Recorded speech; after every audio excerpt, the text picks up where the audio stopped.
So, we have part 4 of the Biao guide to Romance of the Three Kingdoms 14. In this episode, we are going to do the unthinkable. The biggest controversy in the Three Kingdoms period is arguably Zhang Ren's betrayal of Zhuge and the attack on Jing province, temporarily serving Cao Cao as a vassal before proceeding to declare independence once again once Cao Cao died and Cao Pi inherited the imperial throne. Now the reason I give this backstory is we are going to ally with Cao Cao, or at least we're going to try to in this video. So you can see in the background here I am carrying out a lot of preparation work in anticipation of both this and our continued offence south and west into Shu province. We need to build up a lot of supplies as we now have a war effectively on 3 fronts, which we're hoping to limit to 2. And food is now the biggest bottleneck. We can spend gold buying food, however, we need that gold to buy friendship with Cao Cao. It'll cost somewhere in the region of 30,000 gold, which is a huge dent into our pockets. So I am taking the opportunity to move food around my cities, set up my doctrine into an extent where I can transport food as quickly as possible and I can gift gold as efficiently as possible, which is what trickery and developed transportation does in the doctrine policy. But overall the goal is conquer Shu, free up 70,000 troops in Jianye against Cao Cao, use those troops, use those supplies to then conquer Zhang Ren.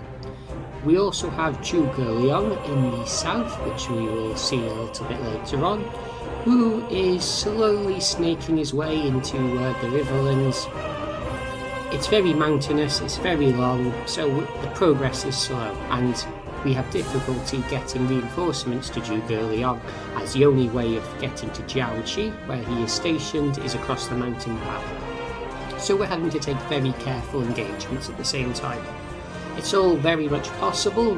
Zhuge Liang is one of those few officers in the game where you can win any battle almost against any odds. His unique tactic is that good.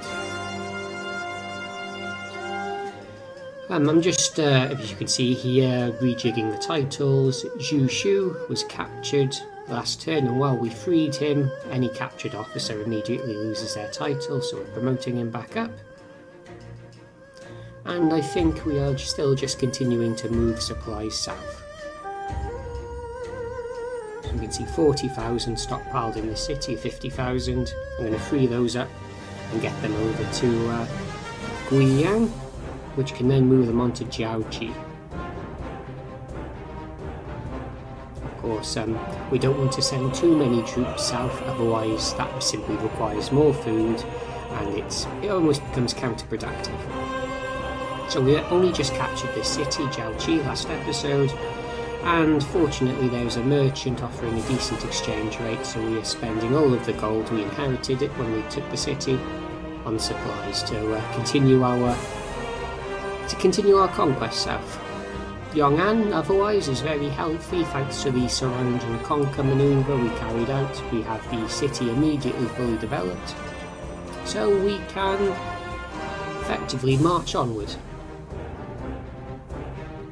Now, surround and conquer, we are going to take the opportunity to enact that whenever we can. That little blue icon above the red area indicates if we take that core province, we can enact surround and conquer. So Huang is going to go right along and capture that.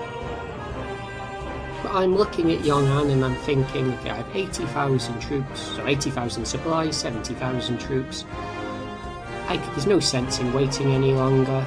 Will these supplies be enough to help me take the city across that horrendous mountainous terrain?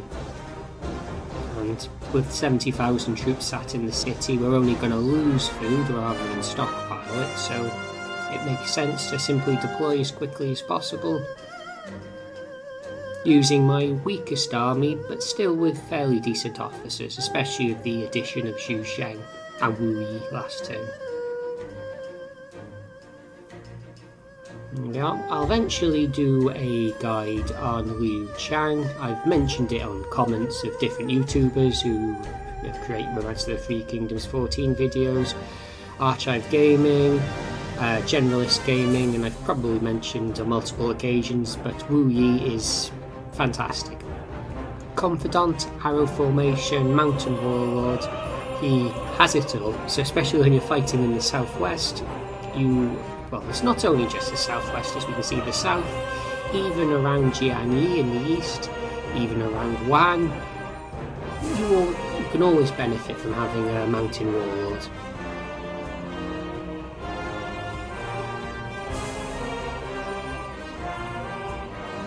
Now, we also captured a few officers, and most of them are quite disloyal. But for the ones that aren't disloyal, like Wang Fu, what we are going to try and do is lower his loyalty using the Estrange plot. Once that works, we'll be able to pick him up.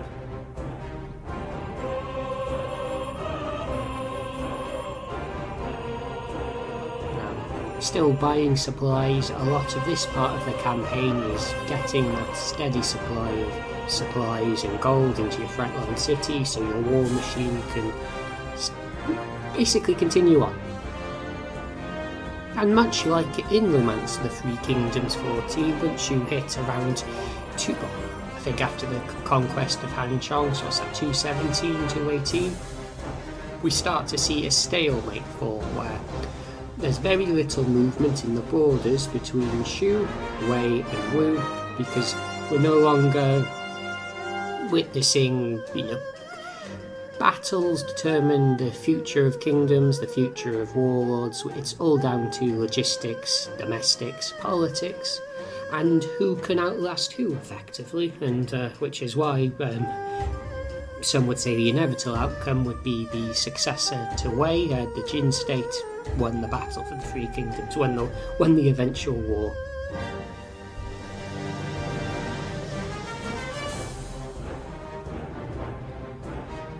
So with Wei Yan and Wu Yi moving down the mountains there, the plan is to enact another surround and conquer, so that once we've taken the city, it will be fully developed and we'll be able to march on straight to Chengdu without having to worry about building up where we've conquered. So where possible, with surround and conquer, you want to surround cities, build them up, and then move on. So you're immediately getting supplies and troops and gold from the city you've conquered. As often when you capture a city earlier on, you won't have many tiles surrounding it, you won't have the areas, and they will generate very little for you, and in fact defending them could even be a burden. So the speed as to which you can conquer and move on really does accelerate once you can do surround and conquer. Subject to having the food, of course, to keep the campaign going. And I know this may vary depending on who you tend to play, but I often find I reach a bottleneck in my campaigns when I have to invade the Shu region, simply because there's far too much food that's needed. And there we are, we've used the Estrange plot to lower Wang Fu's loyalty. So I think in this turn we may be able to hire him. There we are, 90 loyalty down from 95. And he will join without a problem. And Wang Fu is interesting because he's a confidant of Guan Yu, but he's also a confidant of Guan Ping, and he has the ministrant trait. So he works fantastic with the sort of Guan Yu army. Guan Yu, Guan Ping, Guan Xing, Chao Lei, who else do we have? Guan Yin Ping. There might even be more of the Guan family. Effectively all of the offspring of Guan Yu can form their own sort of sub-army, especially with Guan Yu taking the helm.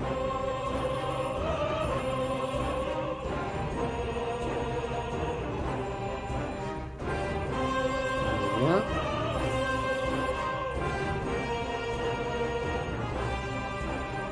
So I think this is where we start to befriend Cao Cao.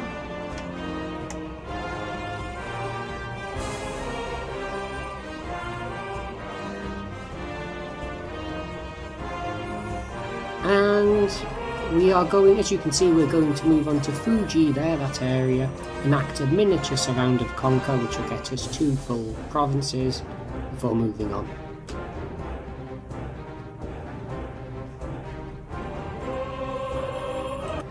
So I'm going to change the administration up a little bit, now that we've got our troops and supplies where we need them. I'm going to enact the administration doctrine that lowers the amount of food we consume. And I think one of the reasons Cao Cao is quite a powerful administration is because he has both a large number of battle policies but also a large number of support policies, so he can maximise both transport speed and the reduction of supplies that you consume, which works all very well. And what doesn't work is walking into a fire trap, but we can press onward.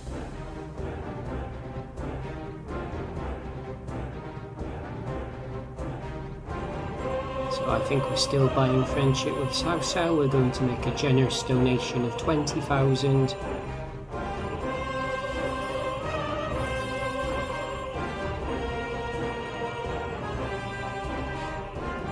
And Jiangzhou has increased their troop count by about 12,000 since I deployed for them. That's how long it takes to move down the mountain path. So when attacking Jiangzhou from Yong'an, you can't simply look at how many troops are in the city. Now you have to weigh and put into consideration how many are they going to have by the time I arrive, and that's a very easy mistake to make when attacking provinces that have long transportation paths.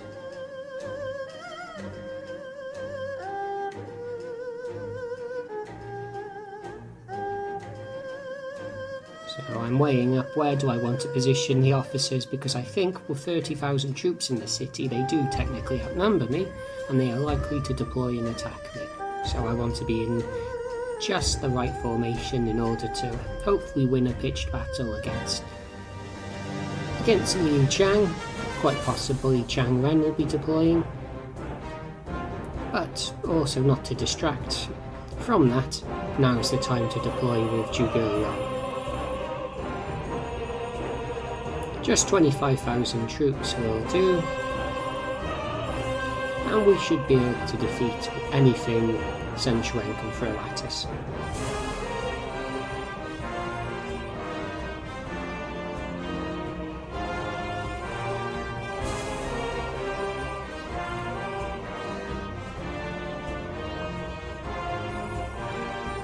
So Wu Lan there is snaking his way around the city, ironically in snake formation, and we've stationed another snake officer just north of the city to carry out a pincer attack.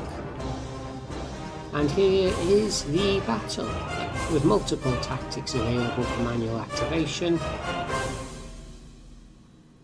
We can make real short work of Zhang Ren.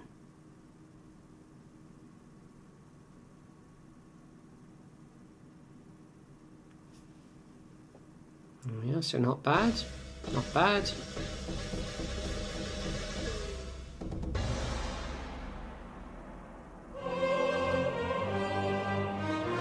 In fact, we're taking more damage from the fire attack than we are from Zhang Ren and I forget the name of that guy, Yongkai. So there goes Zhang Ren yet again. And now Yongkai in crane formation isn't going to be able to do much of anything to us.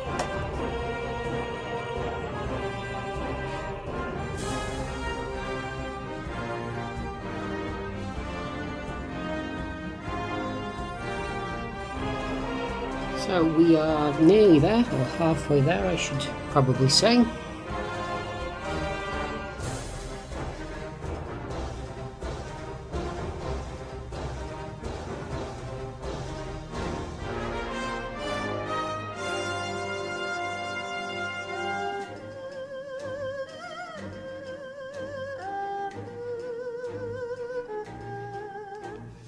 So, have we got an alliance with Cao Cao yet? No, he wants a bit more gold, so we'll have to continue to juggle that around. But we are on the cusp of the alliance, and that's all we need really. Of those troops freed up, one less front, Sun Quan simply cannot hold against us. And as we can see with Liu Chang, his office is simply unable to match us in quality and administration policy. Man for man, even with the buffs the AI gets on veteran difficulty, we're stronger. Look at that, 80, 10 gold for 80 supplies, the jackpot. You really like to see that. There's Jianye fully supplied.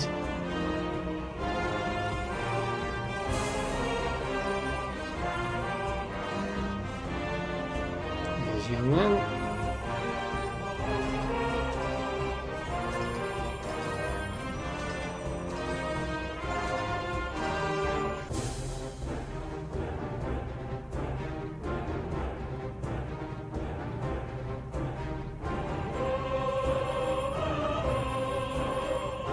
So same old, we have to take a long trek through the mountain, but Sun Quan has actually decided to meet us in the field. He must be looking at our army and thinking it's numerically not too strong and that they'll be in a position to match us man for man.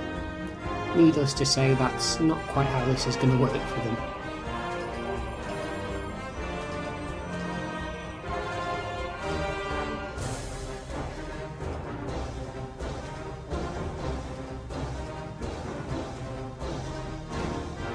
So, more fire arrows. Zhu Shang's taking a pounding, not from enemy soldiers, but from continuous fire arrow spam and fire attack spam. But the city is almost emptied.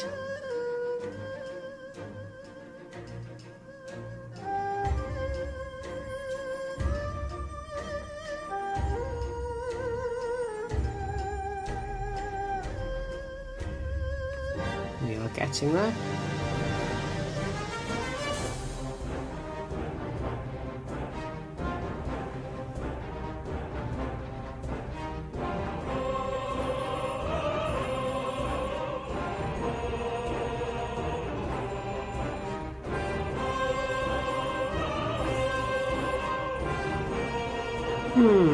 So, it is quite slow at this moment. There's not a huge amount that we can really do about that.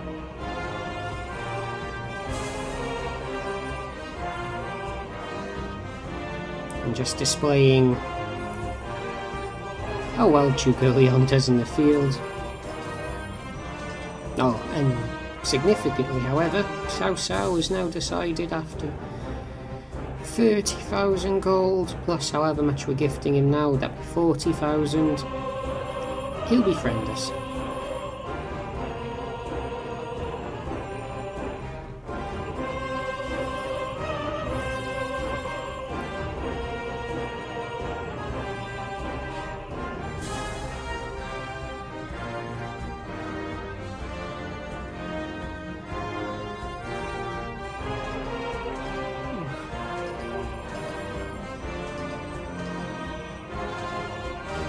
So while they've done a fair bit of damage to us with their volley tactics, it's going to be our turn next, and they aren't going to be able to quite stand up to what we're able to do to them.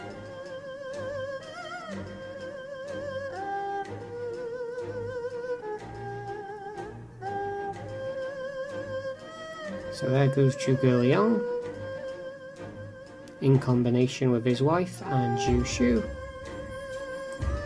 That's Huang guy on fire, confused, stats reduced to the absolute minimum, and dead.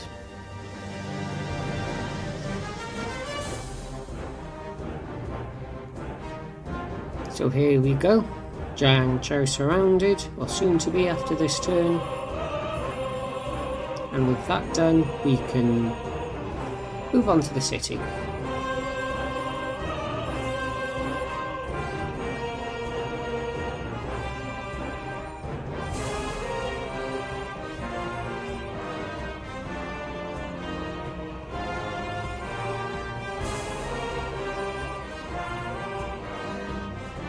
So this will be fairly straightforward. They have 10,000, 11,000 troops in the city. We've got a full army, a siege weapon, multiple goose formation officers, an officer that can activate disorder. The city does not stand a chance.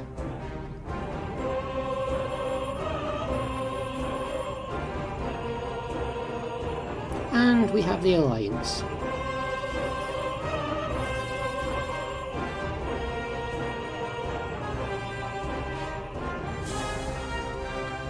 And Wu Yi has just done 2,000 damage to the city with his volley tactic, and then reinforcing Wei Yan with another volley tactic.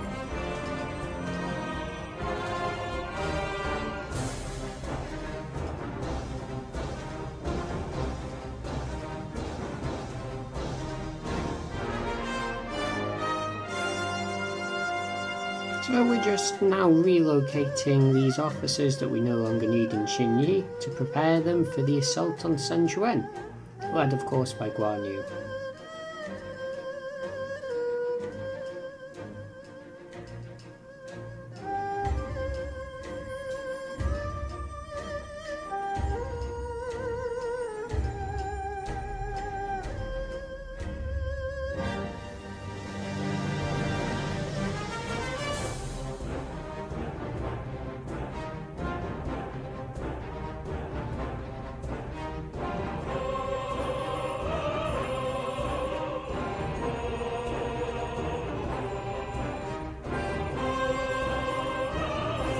So a few captured officers which we will look to employ or ransom off ourselves.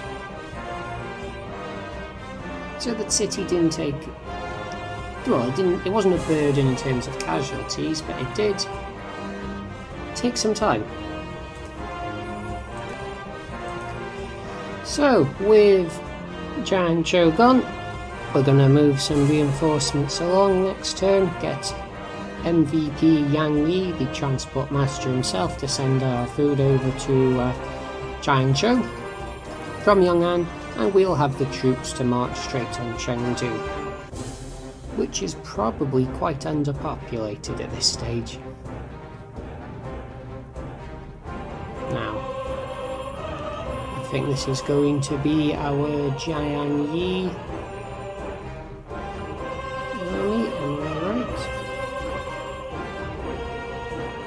Is correct. So we've seen this before in the prior 3 episodes. You've seen the Jai's, Liu Bei's core officers, and they will, if not through pure strength of stats, they will tactic any enemy to death. You can do 10,000, 12,000, 14,000 damage to a single unit if the chain tactic luck aligns with you and it all fires off.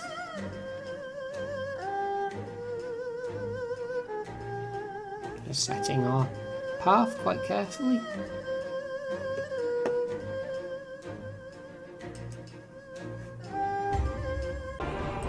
And here comes Lu Xun marching on the south, but we are more than capable of handling that, probably, hopefully.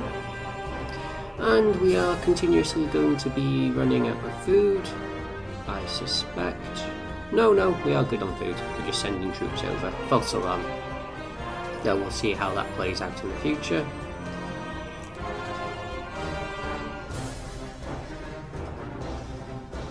And as a precaution, we'll send some reinforcements over to Chaisang in case Zhuge gets any funny ideas from the south.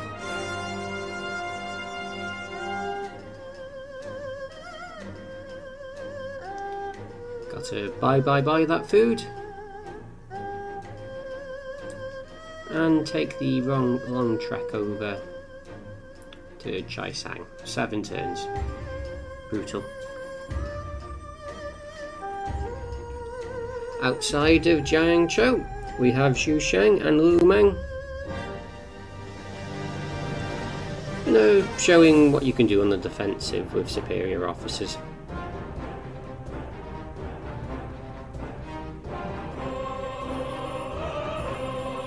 Absolutely nothing to worry about here.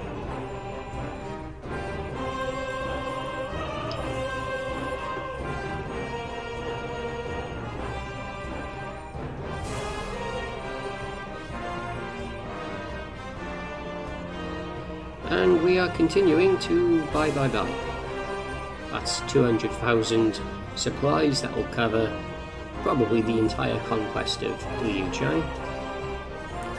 And our boys have arrived outside of Jianye. So we need to make sure everyone gets into position appropriately. We don't want Liu Bei and Zhao Yun in their ghost formation for units being in the front line. We want to make sure Zhang Fei, that's his name, Zhang Fei doesn't march out thanks to his reckless trait, and we want to make sure the ministrants and the wife at the back with only 1,000 troops stay in the back line acting as supports. Should be fairly straightforward, but there are still 40,000 troops in Jianye that Sun Quan can use to hit us with at any moment.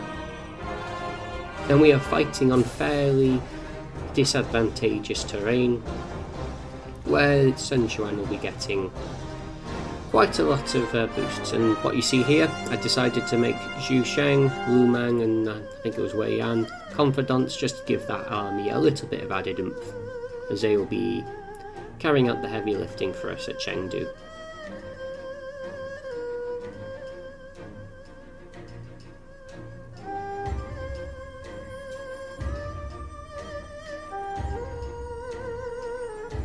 So if we can take Liang, we can then move on to Zhurong into the northeast and activate a surround and conquer, subject to us being able to take that, of course, and Sun Quan deciding not to deploy against us while we march over, because this is very slow, foresty, marshy terrain, and hilly as well.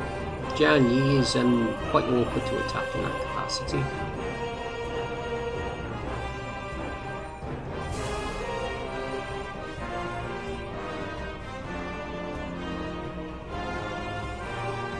However, Cao Cao is deciding to help us out.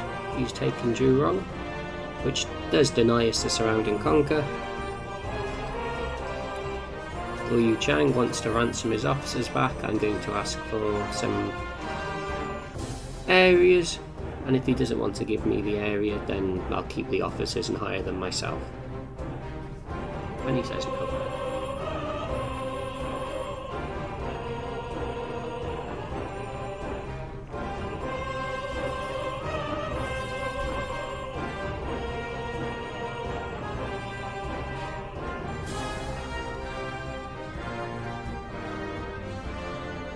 So, unfortunately, we are victim to a surround and conquer potentially ourselves, so we need to march out against Tai Shi and eliminate him before he can eliminate us. As if he moves into Liang, activates our surround and conquer, or my supplies are cut off, this army will be eviscerated.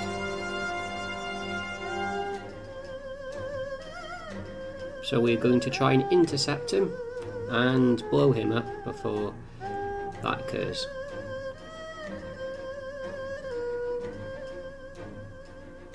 And there those officers, Liu Chang tried to ransom.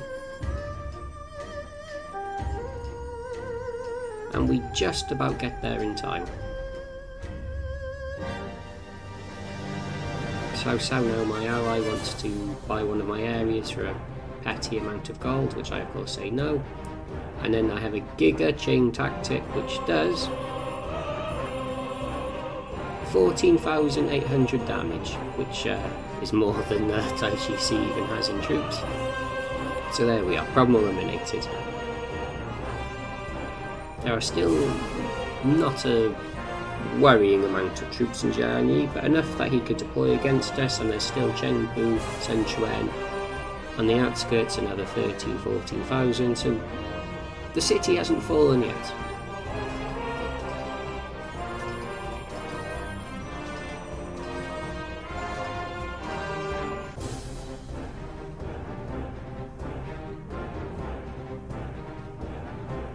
But what Sun Quan has done by taking that area back has re-enabled my surround and conquer. And to the south, Zhuge Liang marches onward, tiny little army, but they'll be okay.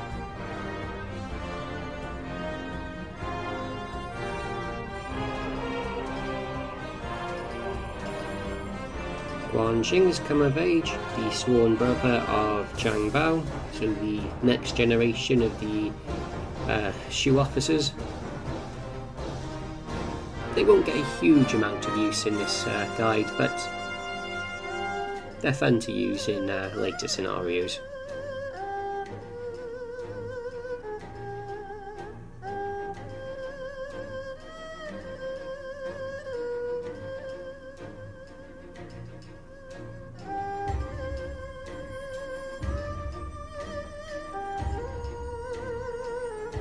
And this is a formality. Sun Quan isn't able to go toe-to-toe with any one of these officers, never mind all of them surrounding him.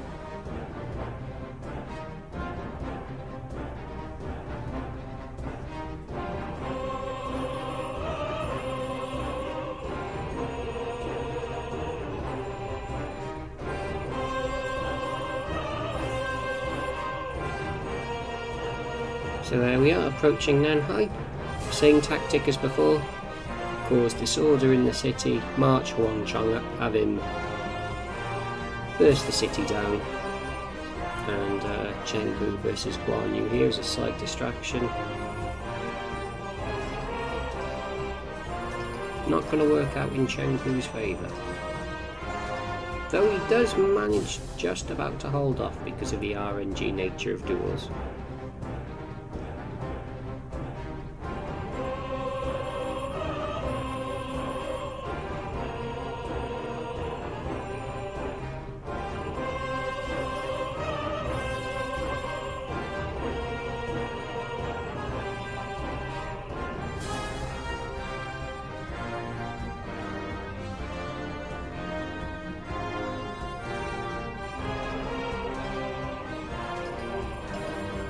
This amount of micromanagement is probably unnecessary when attacking such overwhelming forces. At Nanhai here, Huang has deployed against us. I've decided to just burst down the city a little.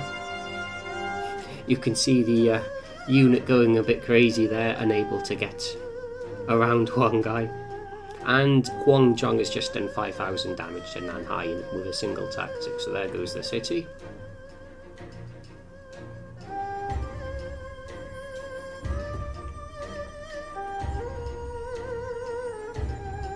And there goes the surround and conquer against Jianye.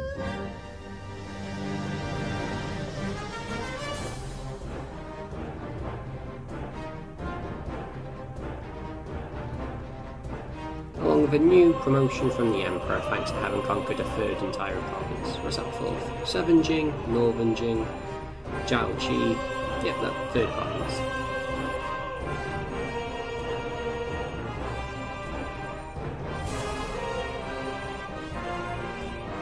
All we have to do here is mop up the disordered officers, which will be no problem at all.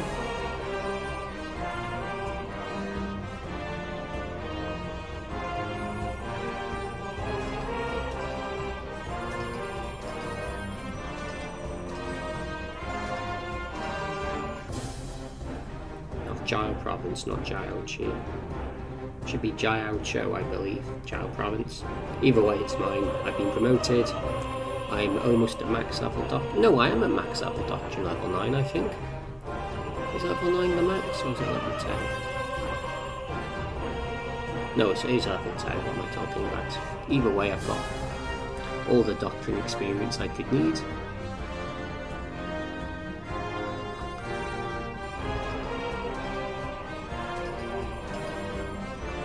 And myself and Cao Cao are now going to compete for Jianye as he's deployed a large fleet against us. The final defence force is deployed, but with Yu Jin coming in from the flank. Ooh, that's a lot of damage. Well, not a lot of damage, a lot of confusion. With Yu Jin coming in from the flank, Zhao Tai has been distracted by Yu Jin. And we are going to have time to take the city, hopefully, before our supplies run out.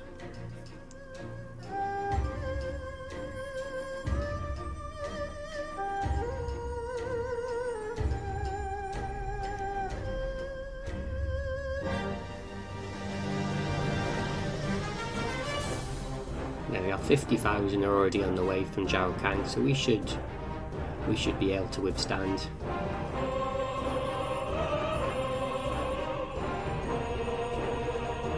Okay, and we have off-screen deployed against Chengdu.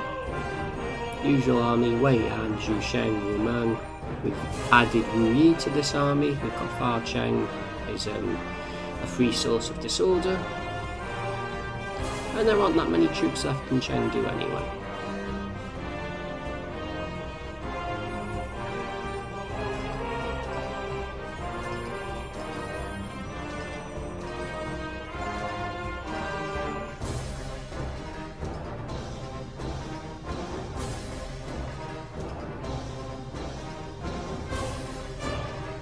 So Guan Jing and Zhang Bao are going to get their first taste of combat.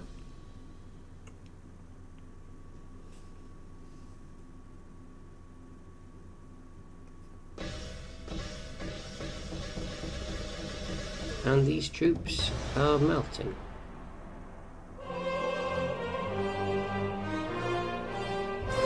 Oh, look at that, a famous officer and two others. It appears that Sun Quan would be prepared to donate a fair amount of food to us, so 30,000 supplies in exchange for the return of his officers. There we are, there's our starvation problem resolved.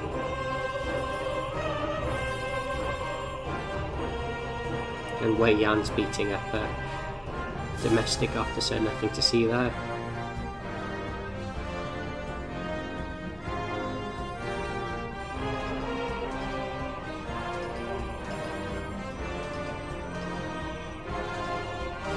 So with most of Jianye's defenders eliminated or otherwise occupied, we are going to march on the city.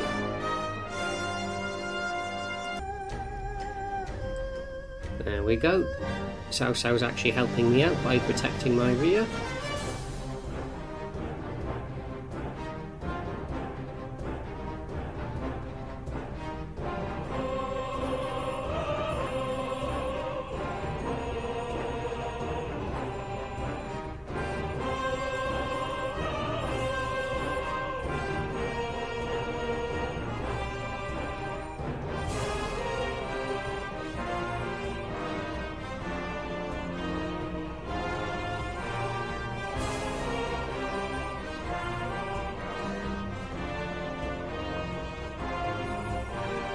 Not enough gold to reward the officers I've hired, as I've just spent all of that gold buying food. But once we've taken Jianye, I can move our leader Liu Biao over to Jianye and use its very, very generous stockpile of gold, some of which we will inherit.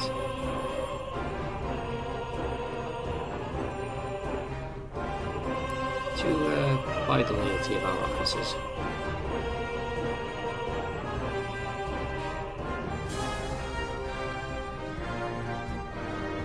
More food. That's 40,000 supplies I've managed to acquire by ransoming officers.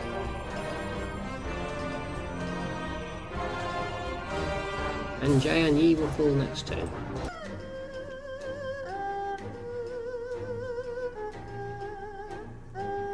It's very nasty when cities have volley tactic as their city tactic to use against you, because it does a fair chunk of damage.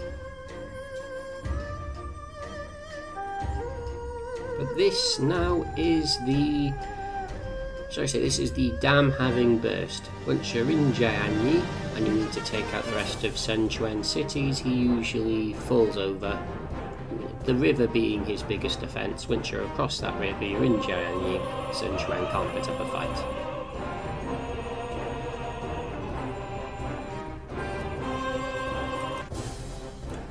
Small battle outside of Chengdu, but using very weak officers, weak formations, and we'll march on the city. There's no stopping us using Chen Si and Liu Yao? Liu Yan. No, Yin. Too many Lius. And a nice chain tactic that activated because of our Sworn Brotherhood. A respectable 7,000 damage. And now Liu Chang has sent his son out in train formation to try and stall us.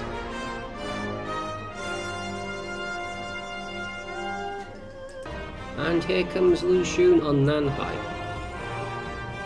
So having taken the city, Zhuge Liang's first mission will be to defend it.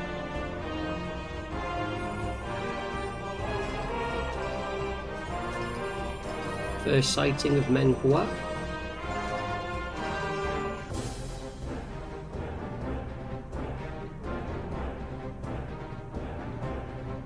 And we will take all of the food you have to offer us for those remaining officers.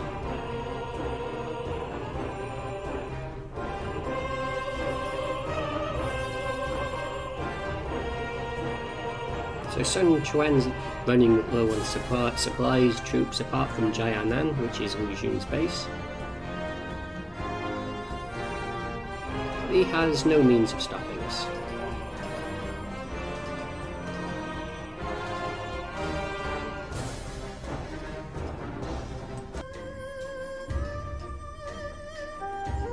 We're taking only 1 damage in attack from this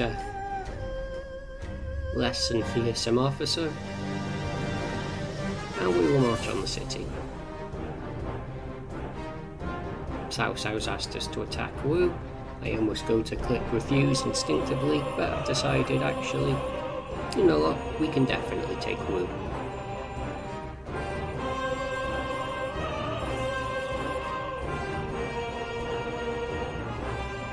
For some reason it makes your relationship decline, but that relationship does increase if you do successfully take the city.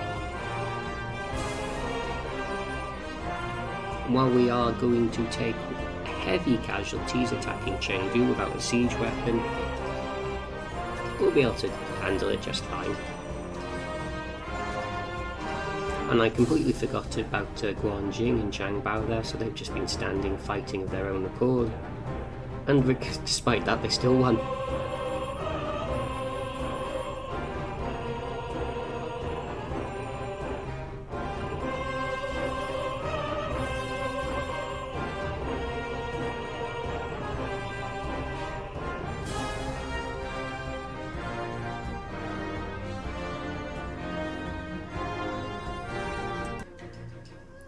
So setting up in anticipation for Lu Xun's attack, they outnumber us, but we are on the defensive and our quality is far better. No, 2 famous officers, I'm contemplating, do I want to take the art of war? Instead, I am going to ask Sun Quan for his little pond over there, Fort Wu Cheng.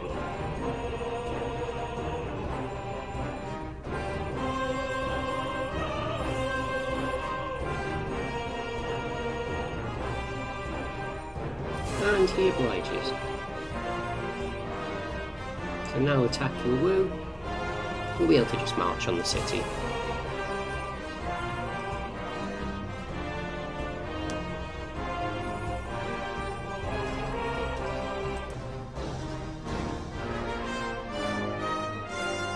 So we're not doing a huge amount to the city, but again, those valleys were losing 2,000 troops a go each time that triggers.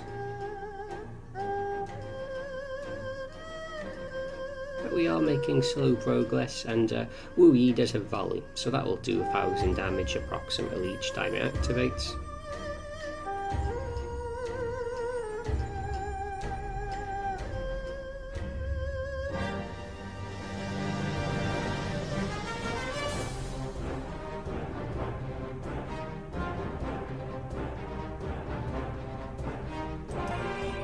And here he comes.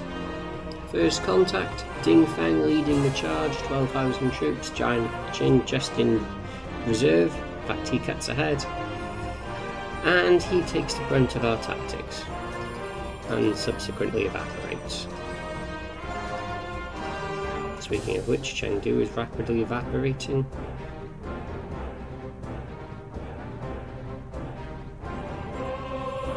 So looking for Chengdu, trying to find it first of all. There it is.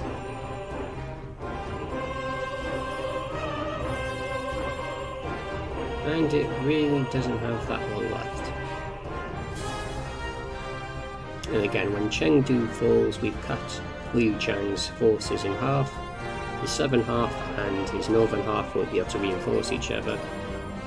It'll be a matter of time before we take him out then.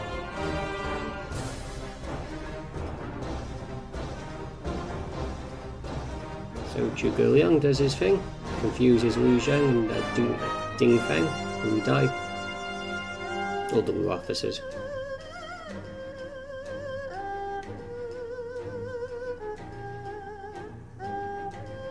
And we now have the ability to trade for the 10 intelligence lifespan extending item. So if we have any officers who are about to die of old age, that could be boosted to 100 intelligence. It's ideal for them, or just someone that could use an intelligence bonus or a lifespan increasing bonus in general. For example, Pang Tong, his lifespan, he probably has until about 220, maybe even less than that because of his early death.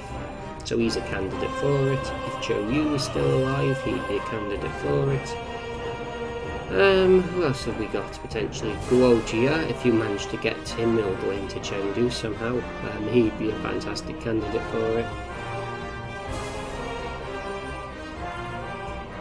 As of right now, we'll probably keep that with, well, probably won't require it as we don't need to, but we'd otherwise keep it with Liu Biao.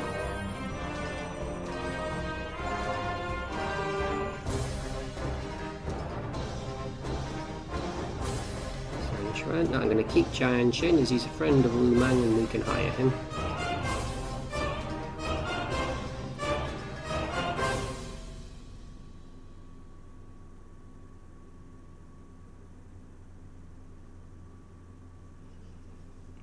So this success was ultimately, well, this defence was ultimately successful.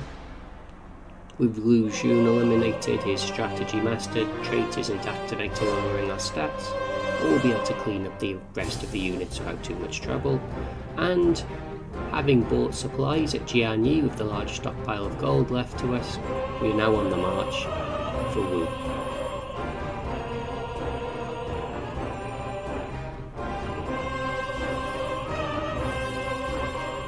So Sichuan has 3 cities left. He has Wu, he has Jianan, and he has Wuji.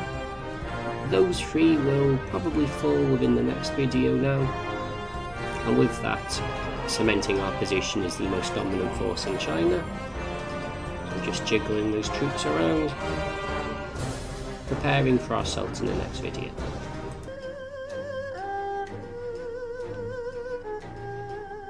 And here we go. Continuing to keep those officers locked down.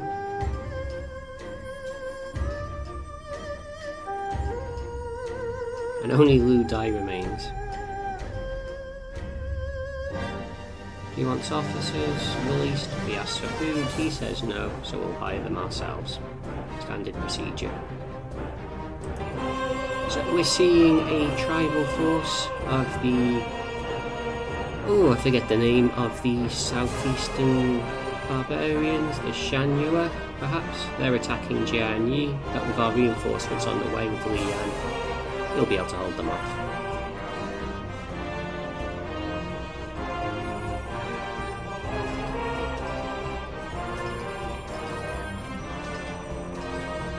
And that is the defence pulled off. So to summarise what we've achieved, we've taken Nanhai, we've taken Jianye, we've taken Chengdu. So we've put Sun Quan in all but a checkmate position. Liu Zhang is not too far off falling. And in the next episode we will hopefully be able to finish off both Liu Zhang and Sun Quan and then strike out against Cao Cao. So I'm just wrapping up hiring the officers that have been left behind in Chengdu, as we are getting hungry for spare officers, which is what happens when you expand. You take cities and you don't have officers to oversee the areas. Not always the end of the world, but that requires more micro and keeping up the public order. So this is where we are. We have said, nearly a third of the map now, and in the next video we will hopefully turn that into half. So take care.